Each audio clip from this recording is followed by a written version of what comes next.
Greetings and much blessings. Now, I had did a previous video that talked about remaining under the radar.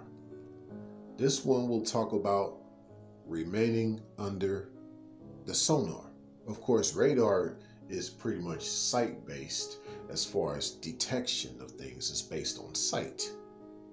The radar pretty much takes care of detecting things by sight that the naked eye can't necessarily detect, nor certain digital devices can't detect. And sonar does pretty much the same thing as far as hearing. It can detect things that the naked ear can't hear. That device does. Usually this works with the sonar devices work better underwater or in pure darkness. So this is why bats, they use sonar. They don't use radar, they use sonar. And that sonar is echolocation. That's how they detect things. You make a sound and then it bounces back to you. That's sonar. Radar is just pretty much letting out a frequency to a device, to a certain object you can't see, and those frequencies bounce off that object and you basically get an idea of what that object looks like. Now, how does this go hand in hand with what I'm talking about? Okay, I'll provide a link for the radar video that I did. Check that out, then come back and check out this video about sonar.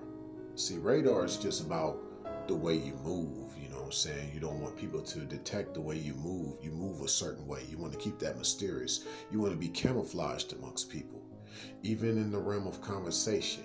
Now, what I mean by conversation in regards to radar, given that we're talking about sight, not sound. Well, the sight aspect is just you just being in someone's presence for a conversation. You just don't really make yourself available for most people. And if you are available for a conversation, you keep it short, sweet, to the point. You don't want to really be detected in that situation, right? Now, in regards to sonar, it's similar, but meaning that you just have less words. You want your words to be profound. Basically, you only speak when you are spoken to, kind of that verbal echolocation type of thing. You're not going to bounce off words until you see what type of words bounce off you.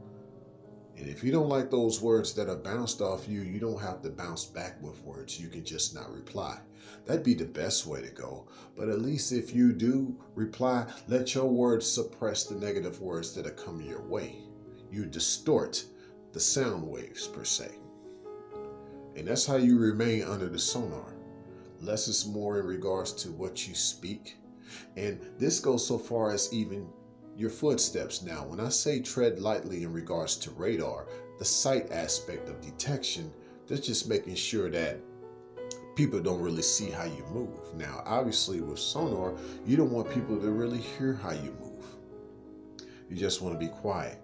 You just want to disappear. I like when I watch Batman, he'd be talking to Harvey Dent, let's say, his maid, his butler, my bad. Yeah, Harvey Dent was Bruce Wayne's butler. But when Bruce Wayne put on that suit and he became Batman, Harvey Dent was still talking, but then Harvey Dent turned around and Batman was gone because Batman treaded lightly. You did not hear him when he left. And you did not even see him when he left. So that's remaining under the radar and under the sonar. Keep that in mind. Y'all stay blessed.